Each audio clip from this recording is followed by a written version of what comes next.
slikoviti Lipici je 25. in 26. novembra potekal posvet Nacionalnega sveta invalidskih organizacij Slovenije oziroma NSIOS, ki je predstavnike invalidskih organizacij združil na volilni seji zbora članic za novo mandatno obdobje 2024-2028.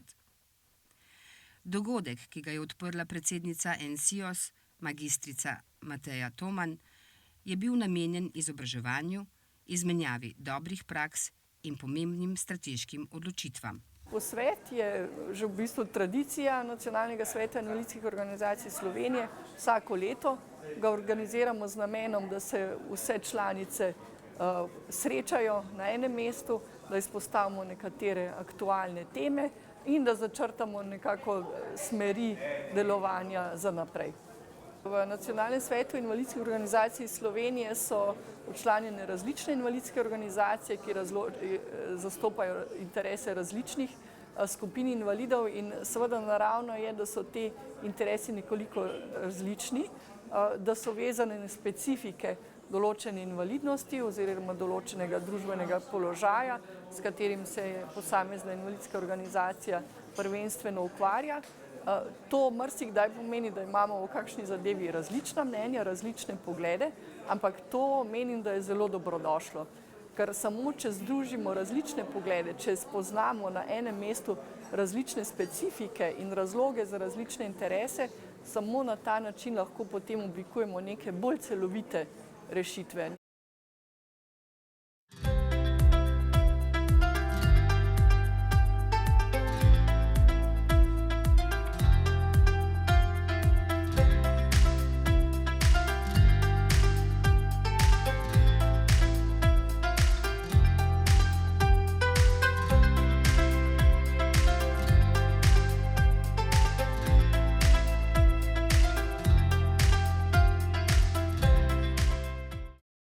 Različnost nas povezuje.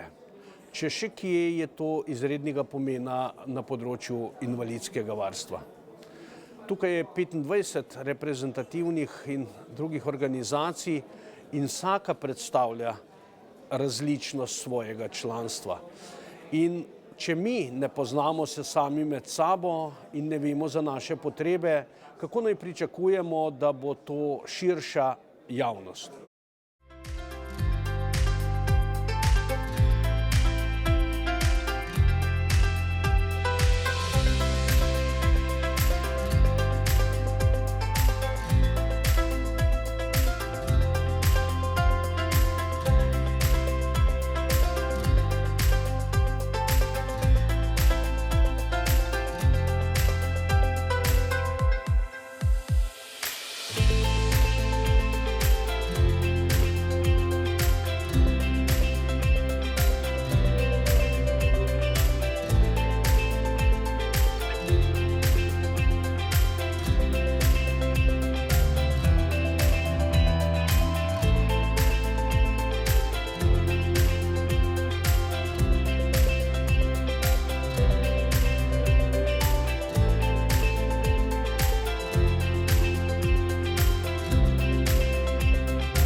Glede na to, da vendarle živimo v 21. stoletju, je čas, da se vsi zavedamo, da razvoj sodobne družbe pomeni vključevanje vseh prebivalcev, da izključevanje kogarkoli, sploh pa tako velikih družbenih skupin, ne more prinesti dolgoročno nič dobrega celotni družbi.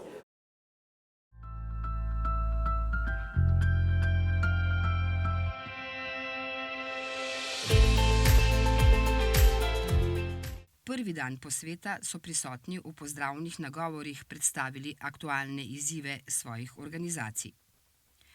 Program se je začel s predavanjem Tomaža Čučnika, poslovnega sekretarja Zavoda invalidskih podjetij Slovenije, z naslovom Invalidnost ni poklic.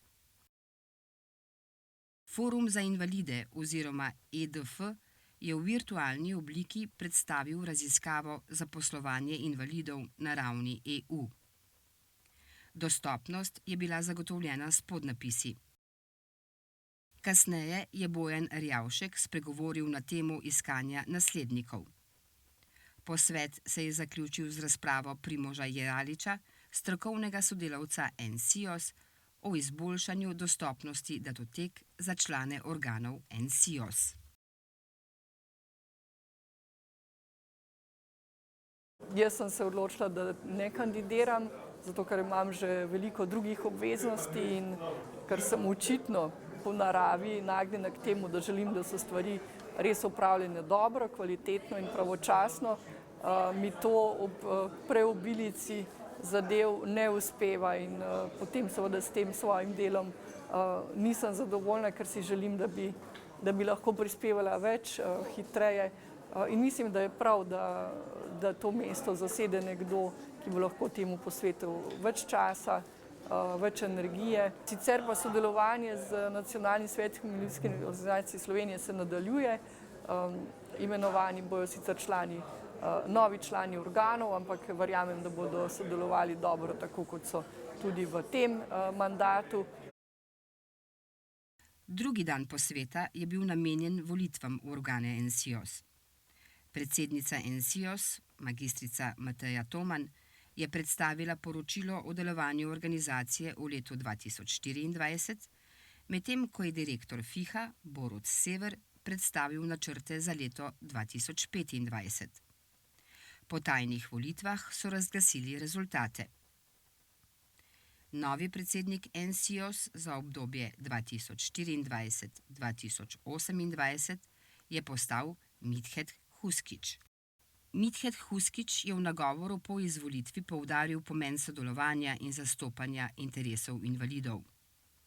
Sodelovanje med invalidskimi organizacijami je ključno za zagotavljanje boljše prihodnosti za vse invalide.